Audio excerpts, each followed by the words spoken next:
N'est-ce pas, mes frères bien-aimés, qu'aujourd'hui nous sommes comblés? Pour ce deuxième dimanche de Carême, le Saint-Esprit nous offre un texte lumineux, c'est le cas de le dire. À première vue, il pourrait sembler étonnant que durant ce temps de pénitence que nous vivons en ce moment et qui nous prépare aux belles fêtes de Pâques, l'épisode de la transfiguration nous soit offert. Et pourtant, à y réfléchir de plus près, nous comprenons l'intention du Saint-Esprit qui veut nous donner du courage en nous montrant déjà le Christ dans toute sa gloire et par conséquent dans toute sa beauté rayonnante avant que nous ne le contemplions déchiré sur le bois de la croix. Mais si vous le voulez bien, mes frères, venons-en tout de suite à cette scène évangélique. Nous n'avons que quelques minutes devant nous, il faut bien en profiter. Plusieurs fois dans l'Évangile, nous voyons le Christ, durant la nuit ou au petit matin, quitter ses apôtres et rejoindre la montagne, ou du moins un endroit désert, pour y prier son Père. C'était son habitude. Lui qui était Dieu, il éprouvait donc le besoin de prier. Tout simplement, mes frères, parce que la prière, si elle est profonde et qu'elle jaillit du cœur, si elle n'est pas que rabâchage ou paroles prononcées sans attention, permet un véritable contact avec la divinité. Par conséquent, mes frères, tant que nous sommes sur la terre, ce fut vrai pour le Christ comme ça l'est donc pour nous. Pour rejoindre Dieu, il ne reste à l'homme qu'une possibilité, c'est la prière, qui n'est autre chose qu'une pensée concentrée et aimante en direction de l'être aimé qu'est Dieu. Les amoureux savent bien ce que signifie penser à l'être aimé. Lorsque la distance les sépare, ils ne cessent de rester en lien mentalement. N'est-ce pas, mes frères, que je dis la vérité? C'est impressionnant de voir à quel point l'amour mobilise la pensée et combien il est nécessaire aux êtres qui s'aiment de s'isoler aussi pour penser l'un à l'autre. Eh bien, notre Seigneur Jésus-Christ, qui était pourtant uni à Dieu notre Père constamment, puisque le Père est en lui et qu'il est dans le Père, éprouvait aussi le besoin de le rejoindre dans ce silence des amoureux. L'Évangile est rempli de ces moments où Jésus a laissé la foule pour rencontrer son Père à travers la prière. Et c'est l'occasion pour moi ce matin de vous redire, mes frères, et de me redire à moi-même que si nous prions peu, si nous ne prions pas volontiers, si pour nous la prière est davantage une corvée qu'une joie, c'est peut-être parce que notre amour pour Jésus est faible. Je crois qu'au seuil de ce carême, il ne faut pas avoir peur de se l'avouer. De temps en temps, il est bon de regarder la vérité en face, même si elle nous gifle.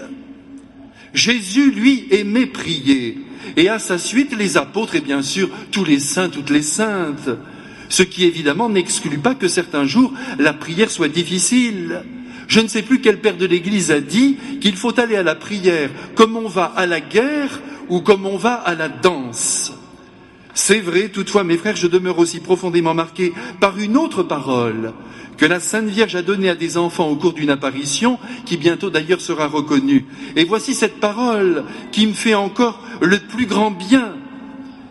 Mes enfants, il faut prier, disait la Sainte Vierge, jusqu'à ce que vous sentiez la joie envahir votre âme. Parole admirable et tellement juste. C'est dire que si parfois, mes frères, notre prière est un carcan, plus qu'elle n'est une joie, c'est peut-être parce que nous ne prions pas suffisamment. Certes, nous récitons les bonnes formules, le Notre Père, le Je vous salue Marie, tout ce que vous voudrez, mais nous nous dépêchons souvent parce qu'une activité est là qui frappe à la porte. Nous avons, paraît-il, tant de choses importantes à faire, et par conséquent, la prière se retrouvant coincée entre deux mouvements de vie, elle ne parvient pas à dilater le cœur. Il y a autre chose qui nous attend. En revanche, si on décide de prier sans déterminer le temps que nous allons y passer, faites-en l'expérience, eh bien tout à coup, le contact s'établit avec Dieu notre Père, avec le Christ, avec notre Mère la Sainte Vierge. Puis le lien va s'intensifier avec les minutes qui passent et nous serons alors comme transportés dans l'univers divin. Et la joie d'être unis à Dieu ne manquera pas d'envahir notre âme, notre cœur. Eh bien voilà, mes frères, ce que nous allons demander ce matin à notre Seigneur Jésus-Christ, bien sûr, si vous êtes d'accord et vous l'êtes. Nous allons demander la grâce de la joie de la prière. Si pendant ce carême, vous et moi, nous décidions de chambouler notre pauvre manière de prier, si nous acceptions de bouleverser nos pauvres petites habitudes dans ce domaine, je crois que notre vie pourrait être transfigurée. C'est le mot juste. Et tout à l'heure, je vous montrerai précisément que ce que je vous dis là est l'entière vérité. Ceci bien en place dans nos esprits, si vous le voulez bien maintenant, mes frères, nous allons suivre Jésus qui gravit la montagne pour aller prier. Cette fois-ci, il n'est pas seul, comme vous l'avez remarqué. Il est accompagné de ses apôtres préférés. Je n'ai pas peur d'employer cet adjectif. Ses apôtres préférés que sont Pierre, Jean et Jacques. Comme vous l'avez noté, le premier que l'évangéliste Saint Luc nomme, c'est Saint Pierre. Et d'ailleurs, il en est toujours ainsi dans l'Évangile. Pierre passe devant tous les autres, lui qui est la pierre sur laquelle l'Église sera fondée. À ce sujet, qu'il me soit permis ce matin de remercier Jésus et Marie, mère de l'Église, pour le 265e successeur de Saint Pierre, qui est notre bon pape Benoît XVI, et qui dans quelques jours s'en ira pour toujours sur la montagne du Vatican prier son Seigneur, pour le monde, certes, mais aussi pour l'Église, qui, comme il l'a dit lui-même lors de la messe des cendres en la basilique Saint-Pierre, connaît de graves divisions internes qui essoufflent le souffle du Saint-Esprit. Que notre pape soit donc remercié, y compris de sa prière, qui, j'en suis certain, va nous tirer d'affaire. Mais pour l'instant, grimpons sur le mont Tabor. Il y a donc Pierre qui sert le Christ de près, comme il se doit, mais aussi Jean, qui aujourd'hui est nommé par Saint Luc avant Jacques. Nous disons souvent Pierre, Jacques et Jean. Non, c'est Pierre, Jean et Jacques. Rien de plus normal. Jean, l'ami intime, le confident, le détenteur des secrets, passe avant Jacques. Et là, mes frères, nous comprenons encore que dans toute vie, l'amitié doit tenir une place de choix. Elle est un soutien incomparable dans notre existence. Qui ne la cultive pas se prive d'un grand bien. Et voici enfin Jacques, le troisième, le frère de Saint Jean, auquel famille, qui fut, comme vous le savez, le premier à verser son sang pour le Christ. Les voilà donc tous les quatre maintenant parvenus au sommet du mont Tabor, qui s'élève à 937 mètres au-dessus de la mer de Galilée. Arrivés au terme de leur promenade matinale, qui dura peut-être à peu près 1 heure, ils contemplèrent sans doute en arrivant, durant quelques instants, la splendeur du panorama. Puis, comme convenu, Jésus, sous les yeux des apôtres, se disposa à la prière. Ce spectacle devait être impressionnant. Voir Dieu, prier Dieu. Mais quelle merveille! Les apôtres, à leur tour, emboîtèrent le pas, on ne peut pas en douter. Mais malheureusement, si l'on suit le texte évangélique, on découvre aussi qu'ils s'endormirent. Et on le leur pardonne volontiers, car après une bonne marche matinale, et peut-être éreintés aussi par la journée de prédication de la veille, ils avaient sans doute du sommeil à récupérer. Jésus, lui, de son côté, priait avec l'intensité que l'on sait. Et c'est là, mes frères, qu'il faut être très attentif. Pendant qu'il priait, dit Saint Luc, son visage apparut tout autre, et ses vêtements devinrent d'une blancheur éclatante. Nous y sommes, mes frères. Je vous le disais tout à l'heure, c'est la prière qui transfigure notre vie. C'est la prière qui la fait rayonner. Qui ne prie pas est couleur gris muraille. Qui ne prie pas garde son teint terreux, plus proche de l'obscurité que de la lumière.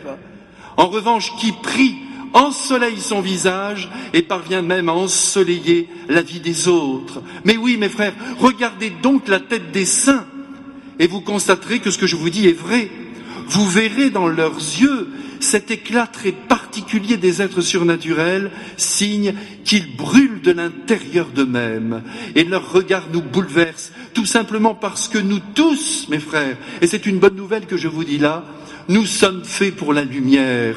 La lumière nous attire. D'ailleurs, toutes les formes de lumière parlent à notre vie.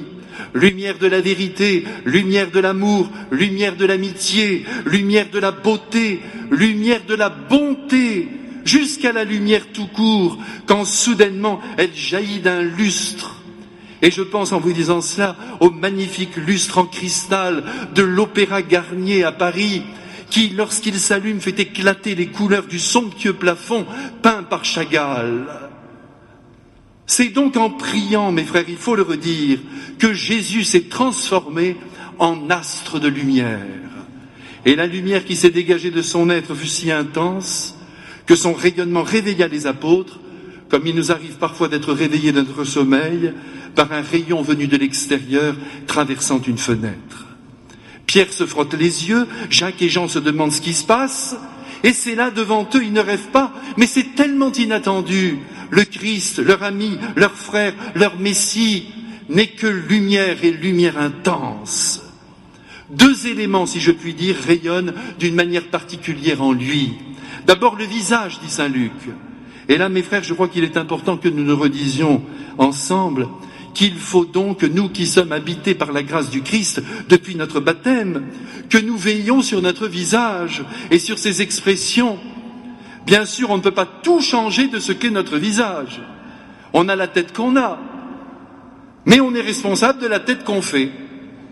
Si l'intérieur de l'âme nage dans le pessimisme, si l'intérieur de l'âme est broyé par la rancœur, par le ressentiment, par tout ce que vous voudrez, si l'intérieur de l'âme est tout simplement mort, le visage en pâtira. Et de lumière, il ne reflètera rien. En revanche, un visage éclairé ne peut jaillir que d'une âme habitée par plus grand qu'elle. Qu'on se le dise, un point c'est tout. Aussi, mes frères, de temps en temps, regardons-nous un peu dans la glace. Et si l'on a l'impression que notre visage est terne, mettons-nous tout de suite à prier. Appelons Jésus à la rescousse. Confessons-nous aussi de ce qui nous afflige. Car il faut bien reconnaître aussi que les remords, les culpabilités qui jaillissent des actes mauvais que nous avons posés un jour ne cessent pas d'assombrir nos visages. Ce que je vous dis là est certain. Mais revenons au Christ. Si son visage est éclairé d'une lumière unique, son vêtement aussi n'a pas échappé à cette irradiante clarté. Là encore, mes frères, c'est pour nous une indication très précieuse. Notre vêtement, celui que nous choisissons et que nous portons, doit aussi refléter quelque chose de la lumière de Dieu. Notre manière de nous habiller, ce n'est pas une question de couleur, sinon je serais cuit, moi, avec ma vieille soutane noire. Non, notre vêtement doit révéler aussi la beauté de notre âme. Et oui, la coupe du vêtement, sa forme, son style, tout contribue à illuminer la personne, c'est-à-dire à la mettre en valeur ou à l'assombrir, en la vulgarisant ou plus simplement en la banalisant. Nous avons donc là, mes frères, deux lieux privilégiés où la lumière doit passer. Le visage et le vêtement, qui chez le Christ ont rayonné d'une manière particulière et qui doivent aussi, chez nous, certes dans une proportion moindre, mais quand même, offrir de la lumière. Ce qui est aussi extraordinaire, mes frères, sur le mont Tabor, je continue puisqu'on a un peu le temps ensemble, c'est que la lumière du Christ, qui jaillit littéralement de son être, et en vous disant cela, je pense au mot extraordinaire du grand peintre Braque, supérieur à Picasso, dit-on, dans les milieux avisés. Vous savez ce qu'il disait, le grand peintre Braque ? Je n'ai plus besoin de soleil, je porte la lumière en moi. Eh bien, je trouve que ce mot va admirablement bien au Christ, et il faudrait qu'il nous aille bien à nous aussi. Je vous disais donc que ce qui est extraordinaire au mont Tabor, c'est que cette lumière enveloppe comme une auréole tous ceux qui sont là présents autour du Christ, et notamment Élie et Moïse, qui sont venus témoigner par leur présence que Jésus était bien le Messie attendu par Israël. Et ces deux prophètes immenses sont là, ils parlent avec Jésus, et vous savez de quoi ? Eh bien, ils parlent de sa mort, qui doit advenir à Jérusalem. Ici, mes frères, nous découvrons que la vie du Christ est programmée. La croix fait partie du plan divin. Élie et Moïse sont au courant de cette issue fatale, qui n'est qu'une porte, je vous rassure, elle aussi lumineuse. Et Jésus, bien évidemment, le texte le laisse entendre, connaît aussi son destin. Ce n'est d'ailleurs pas un hasard s'il dira à froid, si je puis dire, si quelqu'un veut venir derrière moi, qu'il prenne sa croix et qu'il me suive. En vérité, cette croix, notre Seigneur l'a devant les yeux depuis son enfance. Il sait que c'est par elle et grâce à elle, par cet instrument de torture, qu'il pourra être soulevé de terre et les bras cloués, grands ouverts, crier à toutes les âmes qu'il entend les accueillir et les embrasser toutes pour les conduire dans les bras de son Père. Mais vendredi saint n'a pas encore sonné, mes frères, restons encore sur le Tabor. Ne partons pas, le spectacle est trop beau. Alors que Jésus, blanc comme la neige, rayonnant comme le soleil, enjambe les siècles en parlant de sa mort avec ses deux frères juifs, Élie et Moïse, Pierre, voyant que ces derniers étaient sur le point de s'en aller, propose d'immortaliser la scène en suggérant au Christ de dresser 3 tentes, sorte de tentes à oxygène, afin que personne ne s'en aille et que ce moment de bonheur ne s'évanouisse pas. Mais peine perdue, Dieu le Père n'est pas de cet avis-là, car le message qu'il veut greffer dans l'esprit des apôtres, c'est que Jésus est son Fils unique, et qu'il est Dieu. Et c'est pourquoi Élie et Moïse vont s'éclipser sur la pointe des pieds, laissant Jésus seul, littéralement transformé en torche de lumière. Puis, pour bien enfoncer cette vérité dans notre esprit, la voix du Père se fait entendre, « Celui-ci est mon Fils, écoutez-le ». Voilà, mes frères, la grande lumière que Dieu notre Père nous donne ce matin. C'est au fond un grand coup de projecteur qu'il envoie sur son Fils, éblouissant les apôtres et toutes les générations à venir, pour qu'il n'y ait plus de doute au sujet de ce Jésus de Nazareth, charpentier de son état. Il est le seul sauveur pour l'univers entier, le Fils bien-aimé du Père, la deuxième personne de la très sainte Trinité. Il est la lumière née de la lumière, le vrai Dieu né du vrai Dieu. Mes frères, s'il y avait encore des doutes sur ce point, si par malheur vous réduisiez Jésus à être un grand sage, un grand initié, comme il y en eut beaucoup d'autres sur la terre, vous passeriez à côté de la vérité. Le Christ est Dieu. Nos intelligences et nos cœurs doivent se rendre à cette évidence. Et c'est pourquoi nous pouvons le prier en toute confiance. Il nous entend en raison de sa divinité. Aussi ce matin, en admirant le visage transfiguré du Christ et son vêtement scintillant de lumière, c'est un appel à la prière que nous entendons. Et cela, encore une fois, nous fait le plus grand bien au tout début de ce carême. Prions donc, mes frères, oui, prions, chacun comme nous pouvons, avec ses mots, sa manière, mais prions en cherchant Jésus au fond de notre cœur, puisqu'il y habite, et en créant un véritable lien d'amour avec lui. Certes, nous sommes souvent démunis quand il s'agit de prier. On est un peu perdu, même le prêtre parfois. Nous ne savons pas toujours comment nous y prendre. Penser à Dieu, réciter des prières, nous mettre à genoux, rester debout. On s'interroge beaucoup. Combien de temps? En vérité, il n'y a pas de méthode unique. Mais il y a quand même 2 choses qui sont incontournables et que nous ne devons jamais oublier. C'est que d'une part, quand on prie, il faut toujours avoir conscience que l'on parle à quelqu'un de vivant, que ce soit le Père Céleste, le Christ ou Marie, et qu'il nous écoute attentivement. Et que d'autre part, il s'agit pour nous de vivre avec eux un moment d'amour intense.